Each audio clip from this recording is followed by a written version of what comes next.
शुचिर्दक्षः अनपेक्षः शुचिर्दक्षः अनपेक्षः शुचिर्दक्षः अनपेक्षः शुचिर्दक्षः उदासीनो गतव्यथः उदासीनो गतव्यथः उदासीनो गतव्यथः उदासीनो गतव्यथः गतव्यथः गतव्यथः उदासीनो गतव्यथः उदासीनो उदासीनो गतव्यथः सर्वेण्डम सर्वारंभ परित्यागी सर्वारंभ परित्यागी सर्वारंभ परित्यागी सर्वारंभ परित्यागी यो मद्भक्तः स मे प्रियः यो मद्भक्तः स मे प्रियः यो मद्भक्तः स मे यो मद्प्रिय కొంచెం స్ట్రెస్ ఇవ్వండి यो मद्भक्तः स मे प्रियः यो मद्भक्तः स मे प्रियः जय गुरुदत्तम इंकोसारी यो मद्भक्तः स मे प्रियः अनपेक्षः शुचिर्दक्षः उदासीनो गतव्यथः अनपेक्षः शुचिर्दक्षः उदासीनो गतव्यथः अनपेक्षः शुचिर्दक्षः उदासीनो गतव्यथः अनपेक्षः शुचिर्दक्षः उदासीनो गतव्यथः सर्वारंभ परित्यागी यो मद्भक्तः स मे प्रियः सर्वारंभ परित्यागी यो मद्भक्तः स मे प्रियः सर्वारंभ परित्यागी यो मद्भक्तः स मे प्रियः सर्वारंभ परित्यागी यो मद्भक्तः स मे प्रियः अनपेक्षः शुचिर्दक्षः उदासीनो गतव्यथः सर्वारंभ परित्यागी यो मद्भक्तः स मे प्रियः अनपेक्षः शुचिर्दक्षः उदासीनो गतव्यथः सर्वारंभ परित्यागी यो मद्भक्तः स मे प्रियः अनपेक्षः शुचिर्दक्षः अनपेक्षः शुचिर्दक्षः उदासीनो गतव्यथः सर्वारंभ परित्यागी यो मद्भक्तः स मे प्रियः अनपेक्षः शुचिर्दक्षः उदासीनो गतव्यथः सर्वारंभ परित्यागी यो मद्भक्तः स मे प्रियः अनपेक्षः शुचिर्दक्षः उदासीनो गतव्यथः सर्वारंभ परित्यागी यो मद्भक्तः स मे प्रियः अनपेक्षः शुचिर्दक्षः उदासीनो गतव्यथः सर्वारंभ परित्यागी यो मद्भक्तः स मे प्रियः अनपेक्षः शुचिर्दक्षः उदासीनो गतव्यथः सर्वारंभ परित्यागी यो मद्भक्तः स मे प्रियः अनपेक्षः शुचिर्दक्षः उदासीनो गतव्यथः सर्वारंभ परित्यागी यो मद्भक्तः स मे प्रियः जय गुरुदत्तम 7 times ఓకే ఓకే జయ గురుదత్త అండి అన్నపూర్ణ గారు జయ గురుదత్త అండి రిపీట్ చేస్తారండి? చేస్తాను. ఓకే, ఒక్క నిమిషం. జీవవృత్త అండి, 16th శ్లోక అండి. అనపేక్ష శుచిర్దక్ష, శాకన షావుతుందండి. అనపేక్ష శుచిర్దక్ష ఉదాసీనో గతవ్యథ. గతవ్యథ, వ్యా స్పష్టంగా రావాలండి. థ మహాప్రాణ. గతవ్యథ సర్వారంభ పరిత్యాగి, ఈ దీర్ఘం ఉందండి. సర్వారంభ పరిత్యాగి యోమత్ యోమత్ యోమత్ సమే ప్రియః. సాతో సమే ప్రియః, ప్రీకి రావద్దండి, అది కొంచెం స్ట్రెస్ ఇవ్వాలి, ఫ్లోలో చెప్పకూడదు. యోమత్ భక్త సమే ప్రియః. నెక్స్ట్ శ్లోకం.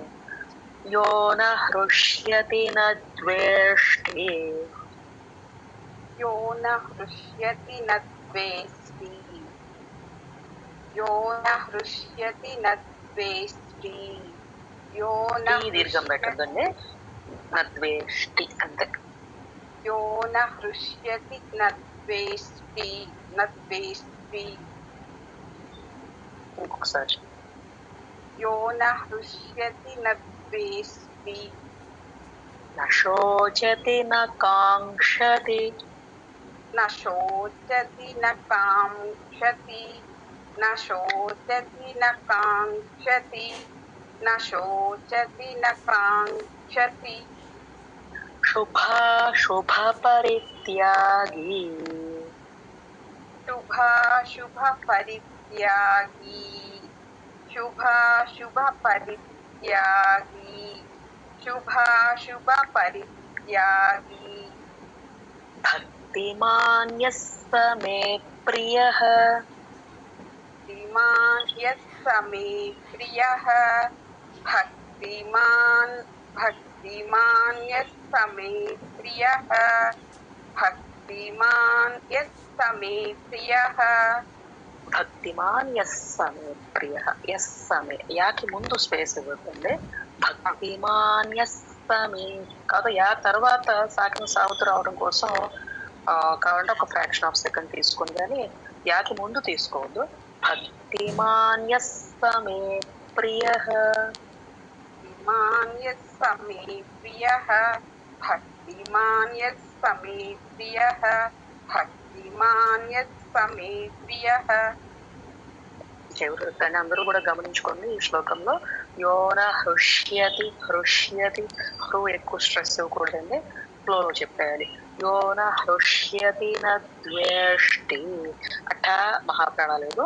అలాగే న ద్వేష్టి అని దీర్ఘం కూడా పెట్టకూడదు. న ద్వేష్టి. న శోచతి న కాంక్షతి. కాంక్షతి ఎంత సౌండ్ అండి, కాంక్షతి. శుభాశుభ పరిత్యాగి, ఈకి దీర్ఘం ఉందండి. శుభాశుభ మహాప్రాణాలు. పరిత్యాగి. భక్తిమాన్ యస్స మే ప్రియః. భక్తిమాన్ యస్స మే, సాకిన సావత్తు, యస్స మే ప్రియః. ప్రీకి కొంచెం స్ట్రెస్ ఇవ్వాలని, ఫ్లోలో చెప్పదు రావతుంది కాబట్టి యస్స మే ప్రియః. ఓకే. యో న హృష్యతి న ద్వేష్టి. న శోచతి న కాంక్షతి. యో న హృష్యతి న ద్వేష్టి. న శోచతి న కాంక్షతి. యో న హృష్యతి న ద్వేష్టి. న శోచతి న కాంక్షతి. యో న హృష్యతి న ద్వేష్టి. న శోచతి న కాంక్షతి. శుభాశుభ పరిత్యాగి. భక్తిమాన్ యస్స మే ప్రియః. శుభాశుభ పరిత్యాగి. భక్తిమాన్ యస్స మే ప్రియః. శుభాశుభ పరిత్యాగి. భక్తిమాన్ యస్స మే ప్రియః. శుభాశుభ పరిత్యాగి. భక్తిమాన్ యస్స మే ప్రియః. యో న హృష్యతి న ద్వేష్టి. న శోచతి న కాంక్షతి. శుభాశుభ పరిత్యాగి. భక్తిమాన్ యస్స మే ప్రియః. యో న హృష్యతి న ద్వేష్టి. న శోచతి న కాంక్షతి. शुभाशुभ परित्यागी भक्तिमान् यः स मे प्रियः यो न हृष्यति न द्वेष्टि न शोचति न काङ्क्षति शुभाशुभ परित्यागी भक्तिमान् यः स मे प्रियः यो न हृष्यति न द्वेष्टि न शोचति न काङ्क्षति शुभाशुभ परित्यागी भक्तिमान् यः स मे प्रियः यो न हृष्यति न द्वेष्टि न शोचति न काङ्क्षति शुभाशुभ परित्यागी भक्तिमान् यः स मे प्रियः यो न हृष्यति न द्वेष्टि न शोचति न ద్వేష్టి काङ्क्षति దీర్ఘంగా కూడదండి ద్వేష్టి यो न हृष्यति न द्वेष्टि न शोचति न काङ्क्षति शुभाशुभ परित्यागी भक्तिमान् यः स मे प्रियः यो न हृष्यति न द्वेष्टि न शोचति न काङ्क्षति शुभाशुभ परित्यागी भक्तिमान् यः स मे प्रियः यो न हृष्यति न द्वेष्टि అలా ఫ్లోలో చెప్పేకండి యోన కొంచెం స్లోగా చెప్పండి పర్వాలేదు యోన హృష్యతి న ద్వేష్టి ద్విత్వాక్షరాలు సంయుక్త అక్షరాలు ఫ్లోలో చెప్పకూడదండి కొంచెం స్లో చేయండి కొంచెం స్లో यो न हृष्यति न द्वेष्टि न शोचति न काङ्क्षति शुभाशुभ परित्यागी भक्तिमान् यः स मे प्रियः जयगुरुतम జయదేవి ప్రసన్న గారు గురుదత్తమ్మ సమశత్రౌ చ మిత్రే చ సమశత్రౌ చ మిత్రే చ సమశత్రౌ చ మిత్రే చ సమశత్రౌ చ మిత్రే చ మానాపమానయోః తథా మానాపమానయోః తథా మానాపమానయోః తథా మానాపమానయోః మానాప నాకు కొంచెం క్లియర్ గా మానాప మానయోః నా క్లియర్ గా తథా మానాపమానయోః లైట్ గా అనా సౌండ్ వస్తుంది నా నా నా మాన తథా మానాపమానయోః మానయోః తథా మానాపమానయోః శీతోష్ణ సుఖ దుఃఖేషు శీతోష్ణ సుఖ దుఃఖేషు శీతోష్ణ సుఖ దుఃఖేషు శీతోష్ణ సుఖ దుఃఖేషు సమస్సంగ వివర్జితః సమత్సంగ వివర్జితః సమస్సంగ వివర్జితః సమస్సంగ వివర్జితః ఎవరైతే అందరూ ఈ శ్లోకంలో గమనించాల్సింది సమశత్రౌచ శత్రౌచ శాఖని శ్రావతుంది ఒకవేళ విసర్గ ఉంటే విసర్గ రౌండ్ అప్ చేసుకొని శాఖని శ్రావత్ పెట్టుకోండి సమశత్రౌచ మిత్రేచ మిత్రేచ తథా మానాపమానయోః నా క్లియర్ గా ఉండాలండి అనాలాగా పలకూడదు మానాపమానయోః రెండు నాలుగు పక్క పక్కనే ఉన్నాయి జాగ్రత్తగా గమనించుకొని ప్రాక్టీస్ చేయండి మానాపమానయోః శీతోష్ణ శీతోష్ణ సుఖ దుఃఖేషు సుఖ దుఃఖ ఖాన సమస్సంగ వివర్జిత సమస్సంగ సాధన సాధనతో సమస్సంగ వివర్జిత సమశత్రౌ చ మిత్రే చ తథా మానాపమానయోః సమశత్రౌ చ మిత్రే చ తథా మానాపమానయోః సమశత్రౌ చ మిత్రే చ తథా మానాపమానయోః సమశత్రౌ చ మిత్రే చ తథా మానాపమానయోః శీతోష్ణ సుఖ దుఃఖేషు సమస్సంగ వివర్జితః शीतोष्णसुखदुःखेषु समत्सङ्गविवर्जितः शीतोष्णसुखदुःखेषु समत्सङ्गविवर्जितः शीतोष्णसुखदुःखेषु समत्सङ्गविवर्जितः समशत्रौ च मित्रे च तथा मानापमानयोः शीतोष्णसुखदुःखेषु समस्सङ्गविवर्जितः समशत्रौ च मित्रे च तथा मानापमानयोः शीतोष्णसुखदुःखेषु समत्सङ्गविवर्जितः समशत्रौ च मित्रे च तथा मानापमानयोः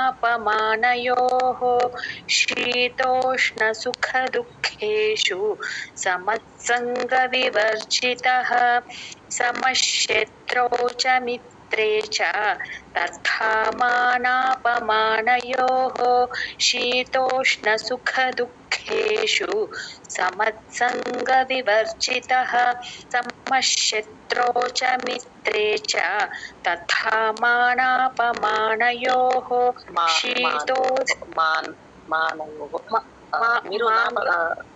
మీరు నాలుక టిప్ ఉంటుంది చూడండి, మీ టీత్ వెనక బాగా టచ్ అవ్వాలి ఎగ్జాక్ట్. మళ్ళీ మరీ వెనక్కి వెళ్ళిపోయిన అన్నింటిలోకి వెళ్ళిపోయిన కూడా అనాసౌండ్ లాగా వస్తుంది. జస్ట్ పళ్ళకి వెనక బాగా టచ్ అవ్వాలి. మానయో అప్పుడు నాకు కరెక్ట్గా సౌండ్ వస్తుంది. ఓకే. సమశత్రౌ చ మిత్రే చ తథా మానాపమానయోః శీతోష్ణసుఖదుఃఖేషు సమత్సంగవివర్జితః సమశత్రౌ చ మిత్రే చ తథా మానాపమానయోః శీతోష్ణసుఖదుఃఖేషు సమత్సంగవివర్జితః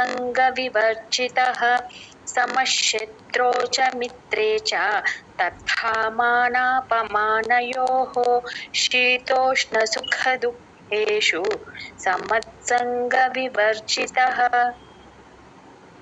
తుల్యనిందాస్తుతిర్మౌని తుల్యనిందాస్తుతిర్మౌని తుల్యనిందాస్తుతిర్మౌని తుల్యనిందాస్తుతిర్మౌని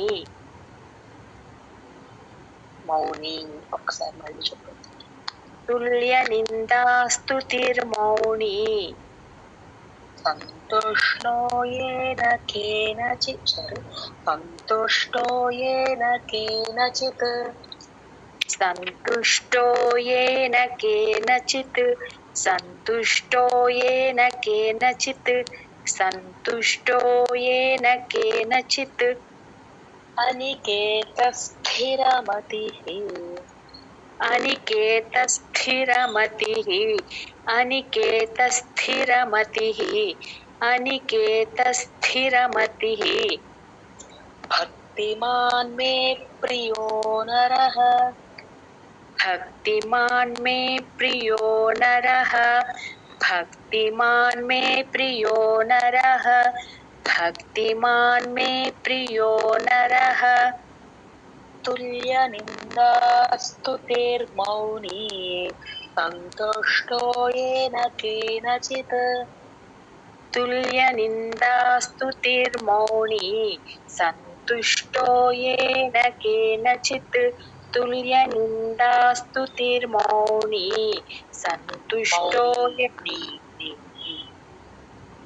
తుల్యనిందాస్తుతిర్మౌని సంతుష్టో ఏన కేనచిత్ తుల్యనిందాస్తుతిర్మౌని సంతుష్టో ఏన కేనచిత్ తుల్యనిందాస్తుతిర్మౌని సంతుష్టో ఏన కేనచిత్ అనికేతస్థిరమతిః భక్తిమాన్ మే ప్రియో నరః అనికేతస్థిరమతిః భక్తిమాన్ మే ప్రియో నరః అనికేతస్థిరమతిః భక్తిమాన్ మే ప్రియో నరః अनिकेतस्थिरमतिः भक्तिमान् मे प्रियो नरः तुल्यनिन्दास्तुतिर्मौनी सन्तुष्टो येन केनचित् अनिकेतस्थिरमतिः भक्तिमान् मे प्रियो नरः तुल्यनिन्दास्तुतिर्मौनी सन्तुष्टो येन केनचित् अनिकेतस्थिरमतिः भक्तिमान् मे प्रियो नरः तुल्यनिन्दास्तुतिर्मौनी सन्तुष्टो येन केनचित् अनिकेतस्थिरमतिः भक्तिमान् मे प्रियो नरः तुल्यनिन्दास्तुतिर्मौनी सन्तुष्टो येन केनचित् अनिकेतस्थिरमतिः भक्तिमान् मे प्रियो नरः तुल्यनिन्दास्तुतिर्मौनी सन्तुष्टो येन केनचित् अनिकेतस्थिरमतिः भक्तिमान् मे प्रियो नरः तुल्यनिन्दास्तुतिर्मौनी सन्तुष्टो येन केनचित् अनिकेतस्थिरमतिः भक्तिमान् मे प्रियो नरः तुल्यनिन्दास्तुतिर्मौनी सन्तुष्टो येन केनचित् अनिकेतस्थिरमतिः भक्तिमान् मे प्रियो नरः భక్తిమాన్ నా కూడా క్లియర్ ఒకసారి మీరు చెప్పండి. तुल्यनिन्दास्तुतिर्मौनी सन्तुष्टो येन केनचित् अनिकेतस्थिरमतिः भक्तिमान् मे प्रियो नरः ये तु धर्म्यामृतमिदं ये तु धर्म्यामृतमिदं ये तु धर्म्यामृतमिदं ये तु धर्म्यामृतमिदं यथोक्तं पर्युपासते यथोक्तं पर्युपासते यथोक्तं पर्युपासते यथोक्तं पर्युपासते श्रद्धानामत्परमाः श्रद्धानामत्परमाः श्रद्धानामत्परमाः శ్రద్ధ మహాప్రణవకుడు శ్రద్ధ ధాన నా క్లియర్ గా నా శ్రద్ధ ధాన श्रद्धानामत्परमाः श्रद्धानामत्परमाः श्रद्धानामत्परमाः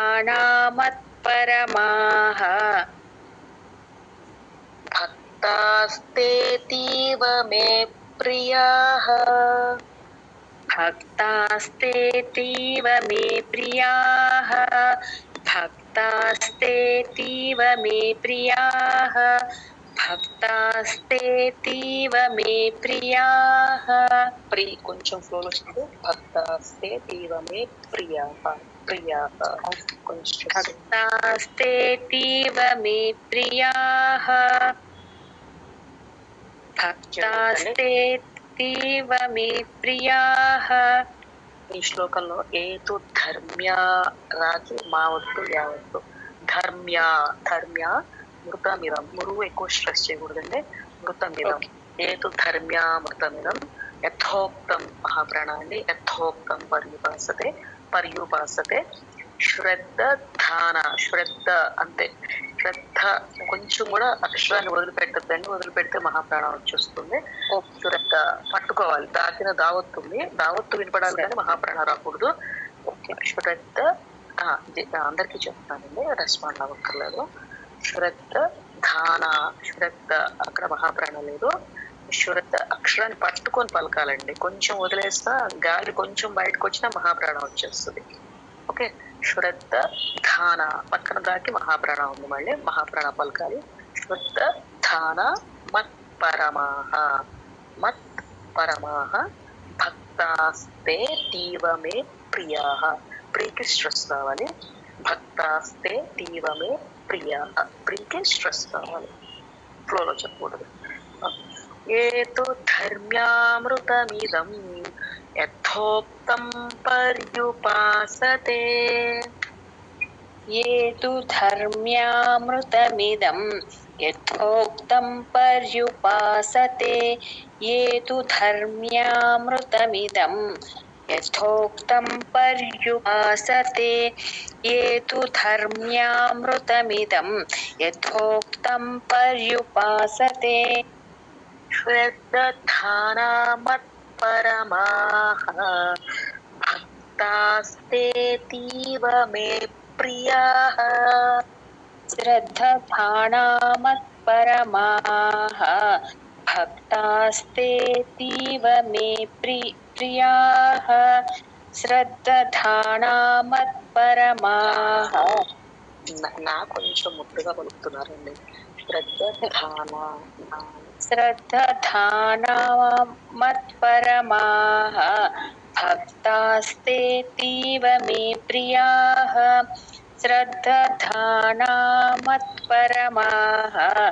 भक्तास्तेतीव मे प्रियाः. ये तु धर्म्यामृतमिदं यथोक्तं पर्युपासते श्रद्धानामत्परमाः भक्तास्तेतीव मे प्रियाः. ये तु धर्म्यामृतमिदं यथोक्तं पर्युपासते श्रद्धानामत्परमाः भक्तास्तेतीव मे प्रियाः. ये तु धर्म्यामृतमिदं यथोक्तं पर्युपासते श्रद्धानामत्परमाः श्रद्धानामत्परमाः भक्तास्तेतीव मे प्रियाः. ये तु धर्म्यामृतमिदं यथोक्तं पर्युपासते श्रद्धानामत्परमाः भक्तास्तेतीव मे प्रियाः. ये तु धर्म्यामृतमिदं यथोक्तं पर्युपासते श्रद्धानामत्परमाः भक्तास्तेतीव मे प्रियाः. ये तु धर्म्या నా కొంచెం తేడానే వస్తుంది. కొంచెం శ్రద్ధానా ఏంటండి ధానా నా ధానా శ్రద్ధానా శ్రద్ధానా మళ్ళీ చెప్పు కరెక్ట్. ये तु धर्म्यामृतमिदं यथोक्तं पर्युपासते श्रद्धानामत्परमाः भक्तास्तेतीव मे प्रियाः. ये तु धर्म्यामृतमिदं यथोक्तं पर्युपासते श्रद्धानामत्परमाः भक्तास्तेतीव मे प्रियाः. ये तु धर्म्यामृतमिदं यथोक्तं पर्युपासते श्रद्धानामत्परमाः भक्तास्तेतीव मे प्रियाः. ఓం తత్సదితి 3 సార్లు చెప్పండి. ఓం తత్సదితి ఓం తత్సదితి ఓం తత్సదితి.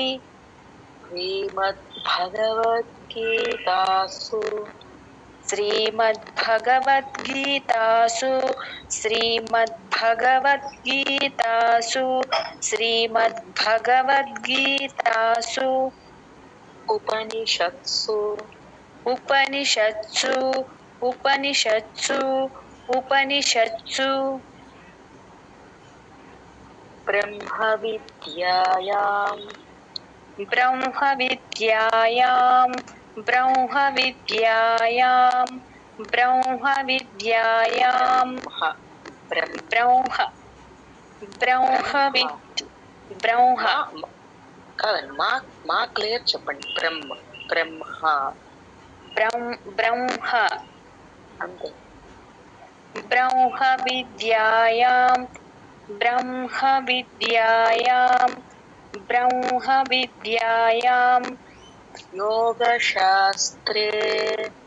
యోగశాస్త్రే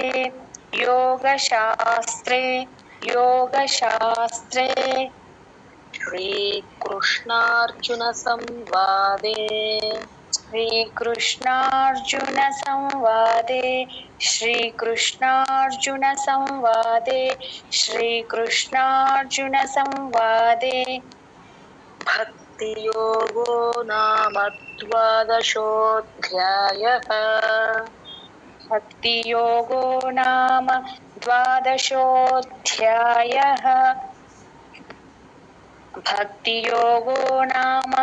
ద్వాదశోऽధ్యాయః.